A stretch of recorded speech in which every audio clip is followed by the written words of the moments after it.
Hello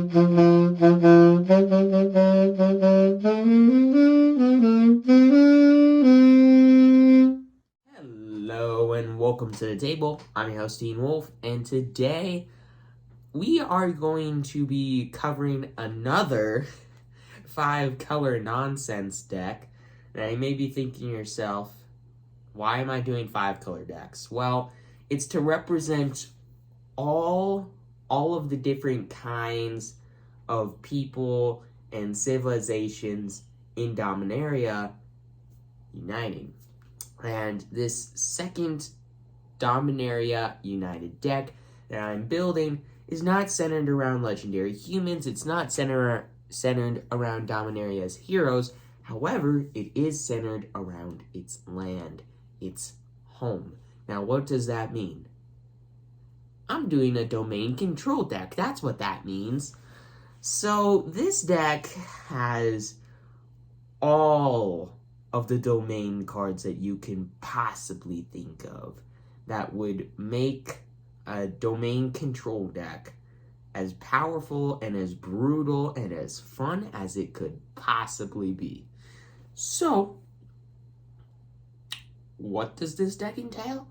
Fun for you, and being able to have the fun of having out tons of triomes, having out all the land types, playing all the spells, doing all the stuff, and your opponent just sits on the side watching you as you do it all, and they do nothing. So, let us get into the actual deck so I can show you all of these cards and all of this stupid nonsense working together to keep Dominaria's land safe or make it powerful. I'm not exactly sure. But anyways, let's get into the video. Alright, so first off, we have 9 creatures. And it's interesting, to say the least. So we have we have 3 copies of Sprouting Goblin, which, for 1 in a red, is a 2/2 Goblin Druid with Kicker for 1 green mana. Now you may be thinking to yourself, what's Kicker? Well, it's an additional cast that you can pay to cast the spell, and it's a big meme, because everything is Kicker. Anyways, so, it's a 2/2 Goblin Druid, and when it enters the battlefield, if it was kicked, you may search your library for a land card with a basic land type. What could I search for with this? A Triumph? Now, the point of this deck is to get all of the land types together as quickly as you can, and this is one of the ways to do that. Now, you may be thinking to yourself, this card isn't that great, but for 1 red mana, you can also tap it to sack a land and draw a card. Now, you may be thinking to yourself, don't lands matter in this deck? I'm just going to say this now, there's 27 lands in this deck, so you're going to have some extra lands just lying around, and you can turn those lands into free card advantage. And besides, with all of the triumphs in this deck, 1 Sprouting Goblin being able to search up another one of those, you're going to have all of the basic land types put together really, really quickly. Because let's say you play a Triumph, then you play out Sprouting Goblin kicked, then you get another Triumph, put it into your hand. You have to reveal it, sure, but it doesn't really matter that much. And then you shuffle your deck. So you get a Triumph. So you're going to assemble all of the domain colors really, really quickly thanks to this card. And you can get card advantage with this card later on if you want to. So it's a really solid card. It may not seem like it, but having 3 copies of Sprouting Goblin in this deck, I think, is a good thing to have. That, and it's a really solid card in a deck like this, and it only costs 29 cents. So there's that too. And then 4 copies of Sphinx of the Clear Skies, jumping all the way from 2 mana to 3 and double blue.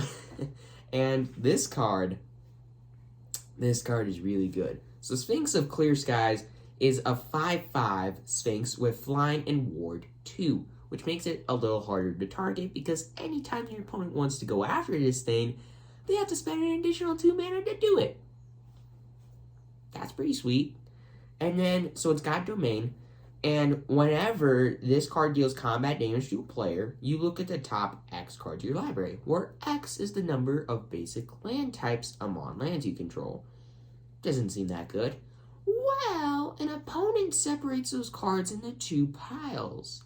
You get to pick one, and that pile goes into your hand, and then the other pile doesn't go on the bottom of your deck, it goes into your graveyard.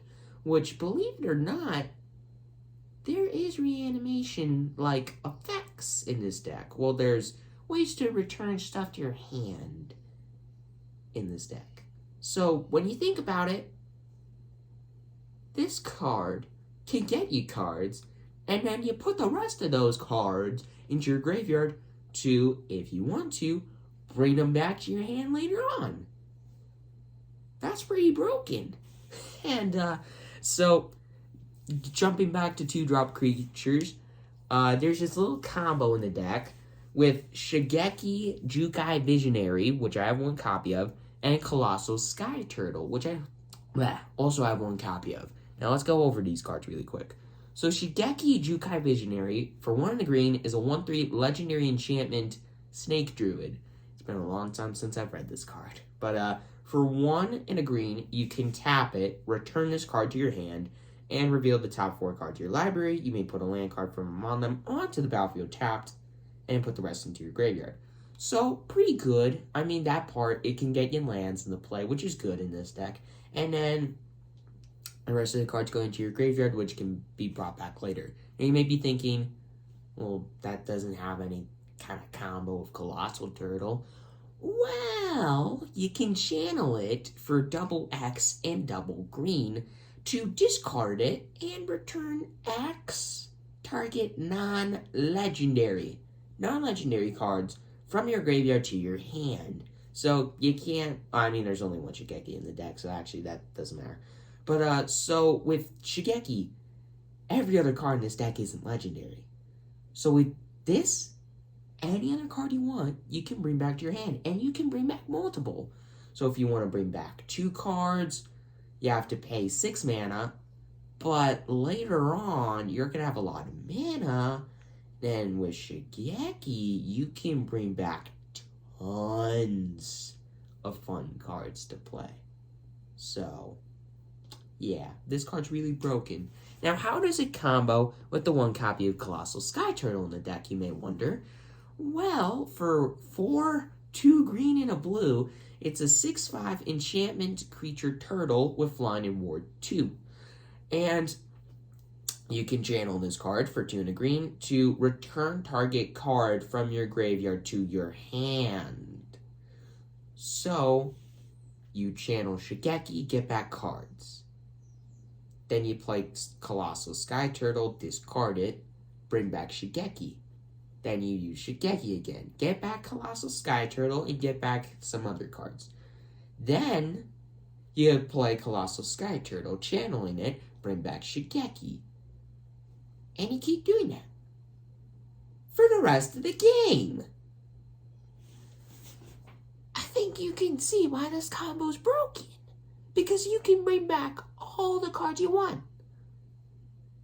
So, that is it for the 9 creatures in this deck. Sorry it took me 7 minutes to go over it, but I had to go over some combos. And there's a lot of words on these cards, so I'm sorry. And also, Colossal Sky Turtle, also you can channel it for 1 and a blue to discard it and return a creature to its owner's hand. So it can also act as a bounce spell. So there's that too. But anyways, with all of that aside, let us get into the instants and sorceries. So there's 8 instants and 8 sorceries in this deck. So there's 4 copies of 2 different cards. So 4 copies of probably one of the better cards in the deck, in my opinion, just as an interaction spell. Rhoonas Vortex, 1 blue mana instant. return target creature or planeswalker you don't control to its owner's hand. So it's Fading Hope. Yes and no. There's also a kicker cost on it for 2 and a black. So if you pay the kicker cost, you may instead put that creature planeswalker on the bottom of its owner's library. So think about that for a second. You could either bounce it, that creature planeswalker, back to their owner's hand, or you permanently deal with it for 4 mana at instant speed. That's pretty good. That's pretty good. And then with all the triumphs in this deck, you're going to want to be able to play some lands on your opponent's turn to get more lands into play, so you can do more stuff more quickly. Now, one of the ways to do that in this deck is 4 copies of Joint Exploration, which, for 1 in the blue, is an instant with a kicker cost for 1 green mana. And with this card, you scry 2, and then you draw a card, which is pretty good. But if the kicker cost was paid, then you may put a land card from your hand onto the battlefield. Untapped, by the way, so if you don't put a Triumph into play, and let's say a basic land, you can use that basic land on your opponent's turn, more than likely, because you're always going to play this card during your opponent's turn. But, yeah, this card is pretty solid in this deck. I mean, it's just a really solid ramp spell. It's kind of like the new Growth Spiral, except for standard, of course. And, yeah, I think this card's going to be played in standard for a very long time. I don't think this card's ever not going to be played in standard, because it's a pretty solid card in a land deck, and I'm thinking that the new kind of control decks for standard are always going to involve lands, which is why I'm doing this domain deck. Now, getting into the sorceries, the 8 sorceries, 4 copies of Drag to the Bottom, which is an incredibly powerful sorcery for 2 and 2 black. And it's got domain and says each creature gets -X/-X until the end of turn, where X is 1 plus the number of basic land types among lands you control. Now, you may be thinking to yourself, why not just put Meat Hook Massacre in this deck? Well, first off, Meat Hook Massacre costs $50, and this card costs 59 cents. Second off, in my opinion, this card scales way more quickly than Meat Hook Massacre does. Because when you think about it for a second, with the way that this deck works, you have cards like Sprouting Goblin in the deck. So you can have all of the basic land types out on turn 2 or 3 pretty easily. So if this card, on turn 4, your opponent has tons of scary threats, all creatures get -6/-6 on turn 4. Whereas with Meat Hook Massacre, that would take quite a bit longer to do. So that's why this card is in the deck instead of Meat Hook Massacre, because it scales more quickly, and it's from Dominaria, and I like the art. The art I love Meat Hook Massacre's art, but I think this one's just a teensy bit better. Don't judge me. It's just a little bit better. Anyways, then there's 4 copies of a card that you can abuse with the Shigeki Colossal Turtle combo really well. And it's the main reason why I have the Shigeki Turtle combo in the deck.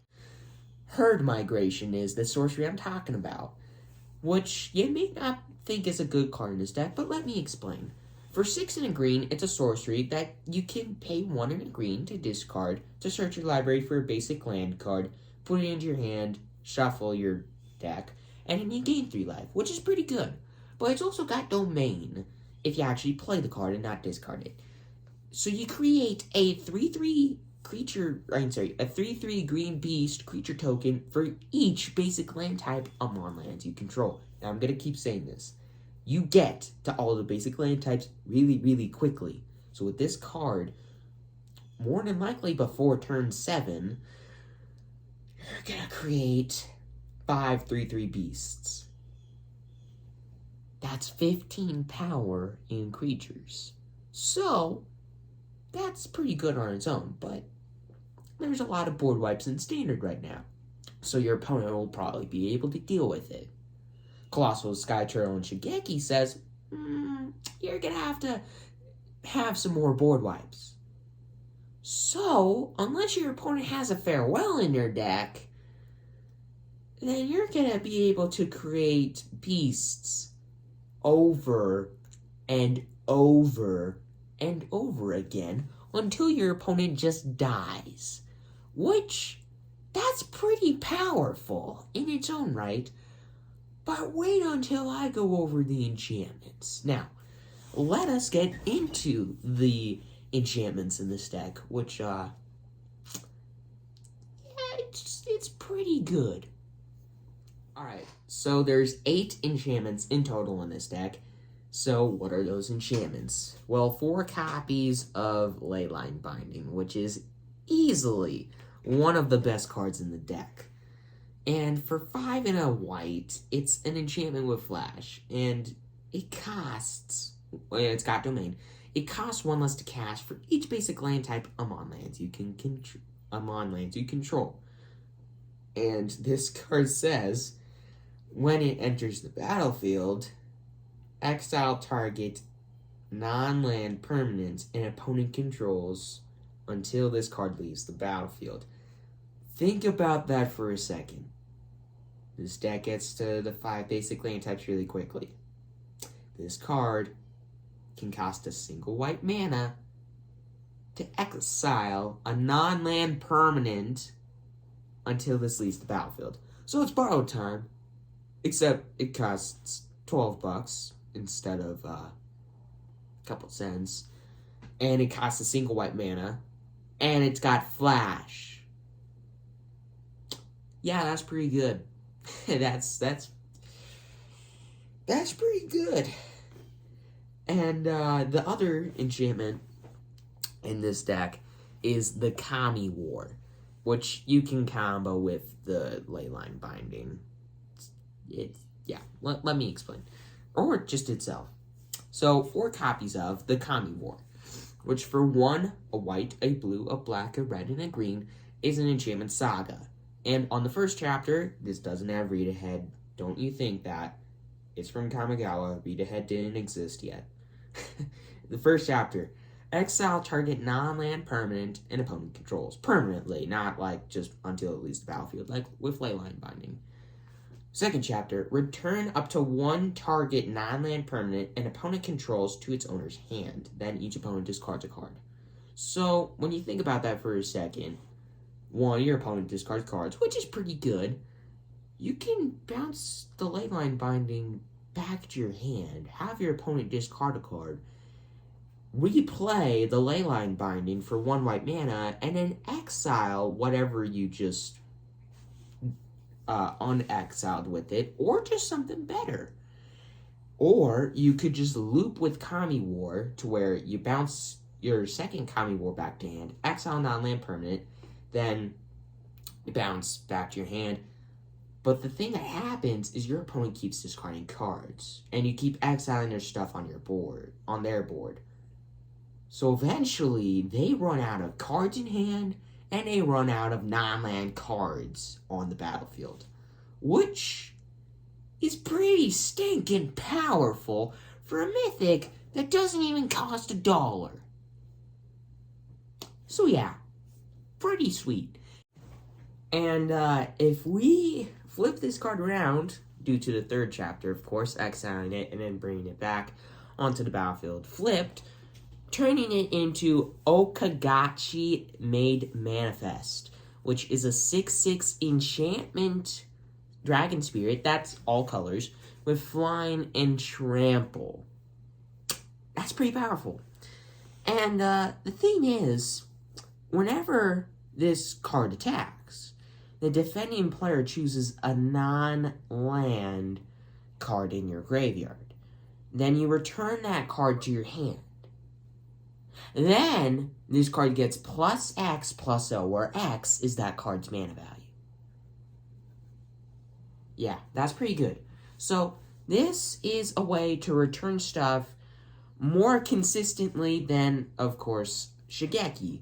And, by the way, the reason why I only have one Shigeki and one Colossus Sky Turtle in the deck is because I don't want to be pulling them on all the time. Because later on in the game, when I want to get more cards out to then win the game, after I play all my control-y stuff, like the Commie War and other stuff, then I want to start to combo with that stuff, which is why I only have one copy, because I don't want to pull them all the time. I just want to pull them later on in the game to close out the game if I need to. Now anyways, back to Okagachi. So this card can more consistently bring back cards than Shigeki, because there's 4 copies of it in the deck. It's a 6/6 flying trample, and it gets bigger. So, yeah, the Okagachi Made Manifest is incredibly powerful. And, yeah. Now, I'm gonna stop going nuts over the Commie War powerfulness in this deck. And now, I'm gonna get into the 27 lands in this deck. So, let us get into it. Alright, before I get into lands with actual basic land types, I'm gonna talk about the 2 channel lands in this deck. One copy of Boseiju, Who Endures, which is a really good legendary land in this deck. And I just realized, yeah, it doesn't matter. But, so, it's got a channel for 1 and a green. Discard it. Destroy target artifact, enchantment, non-basic land an opponent controls. Then that opponent may search their library for a land card with a basic land type, and then put it onto the battlefield and shuffle. And then this ability costs 1 less for each legendary creature you control, which there's only 1 in the deck, but that doesn't really matter for this card. And then there's Odawara Soaring City, which is a legendary land and can tap for a blue if you actually play it, and Boseiju can tap for a green if you actually play it. But this card you can channel for 3 and a blue, discard it, return target artifact, creature, enchantment, or planeswalker to its owner's hand.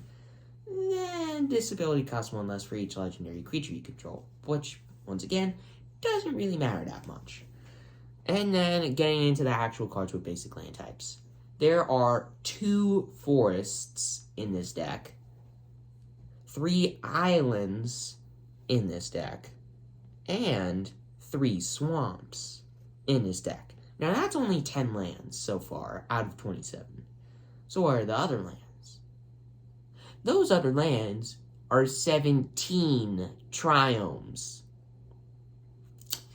Yeah, that's a lot. And there are 2 copies of Jetmir's Garden, which is the first round. It is a land, mountain, forest, plains that can tap for a red, green, or white, enters tapped, and you can pay 3 mana to discard it to draw a card. 2 copies of it because it's the worst of the triomes, in my opinion. And the colors don't really work that well in this deck. And 4 copies of Raffian's Tower, which is a land, plains, island, swamp, which you can tap for a white, blue, or black mana. It enters tapped, which sucks, but you can pay 3 mana later on to discard it to draw a card. And then 4 copies of Spar's Headquarters, which is a land, forest, plains, island that enters tapped and can tap for a green, white, or blue mana, and you can pay 3 to discard it to draw a card. And then 3 Xander's Lounges, which is a land, island, swamp, mountain, enters tapped, taps for a blue, black, or red mana, and you can pay 3 mana to discard it to draw a card. And then lastly, 4 copies of Ziatora's Proving Ground, which is a land, swamp, mountain, forest, enters tapped, and you can pay 3 mana to discard it to draw a card. And those are all of the 27 lands in this deck. So, you may be thinking to yourself, there's a lot of tap lands in this deck. Well, remember, there are a lot of costly cards in this deck, so just getting those triomes out early on in the game is not going to impact your game all that much, because you're not really playing all that much in the early game. And plus, you can play extra lands on your opponent's turn with cards like Joint Exploration. So, yeah, there's that too. And, yeah. So, with that, let us get into the mana value and, the price. Yeah. So, the average mana cost of each card in this deck is 4.21. That's a lot. Now you can probably see why there's 27 lands in the deck. That, and it's a domain deck. But, so yeah. Yeah, a lot. A lot of the cards in this deck cost a lot of mana. Now, to be fair, there are a decent amount of cards you can play in the early game. I mean, there's 8 2-drops and 4 1-drops, which is pretty good. But there's a lot of 4-drops, a lot of 5. Well, I mean, there's a decent amount of 4 and 5-drops, but just there's a lot of 6-drops in this deck. And yeah, there's a reason why you need so many lands in this deck. And because of that, well, and other cards like Leyline Binding costing as much as they do, this deck costs a whole $230. Which you may be thinking to yourself, well, can't we reduce the cost of this deck? Kind of like with my legendary human deck, there isn't really much you can do. I mean, I guess you can replace the Triumphs with the new lands in Dominaria United if you want, that only have 2 basic land types and can tap for 2 colors of mana and can't be discarded later on to draw a card. Which will make the deck cost a lot less, but will make the mana base, in my opinion, quite a bit more clunky. Now, you can do that if you want, and reduce the cost of the deck by quite a bit, because, I mean, to be fair, the mana base is what's, like, causing the most amount of money to be spent. And you can take out the Boseiju Who Endures if you want in the Adawara, which put together costs, like, 40-ish bucks.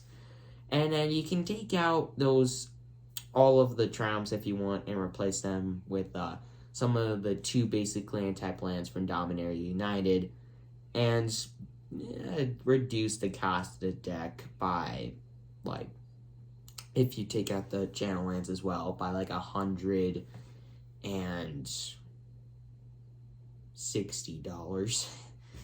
And yeah, which really will reduce the price of it by quite a bit. But the Leyline Bindings, you can take out if you want, but I wouldn't. It's pretty good in this deck. And the rest of the cards in this deck actually don't really cost enough to where I would say replace them. It's mainly just the mana base. I mean, a lot of the I do have those Sphinx of Clear Skies, which cost $2, but I would keep that in the deck for $2. But, Leyline Binding, I wouldn't take out. I mean, I might, if you want the deck to cost even less, I might just say, like, replace them with Borrowed Time, like, effects, but Leyline Binding is just the best, because it's got Flash and it can cost a single white mana instead of 3 mana, which is pretty good. But the main reason the deck costs as much as it does is sadly because of the mana base, and that's the most important part of the deck. And I'll tell you, you can take out those Triumphs, replace them with the 2 basic land type lands from Dominaria, but the Triumphs are just so important in this deck. It just, and you can see what happens. But I, like with my legendary deck, wait until you see how this deck plays and then decide if you want to actually, like, buy this deck and play it yourself. But once again, like my legendary human deck, I think this deck could be pretty powerful and pretty hard to beat against a lot of decks out there right now in Standard, because of just how controlling of a deck it is, and just because I don't really think that there's anyone really prepared for domain decks yet. Because I mean, I don't know. I would say if you want to buy this deck, I would wait a little bit until you see how this deck actually plays out against other decks. But overall, I think this deck is really solid. I'm sorry that both of the standard decks I'm building for this set, I can't really reduce the price of, but once again, these decks are kind of special, and I just kind of wanted to make them as best as I could, and had to make the price go up here a little bit.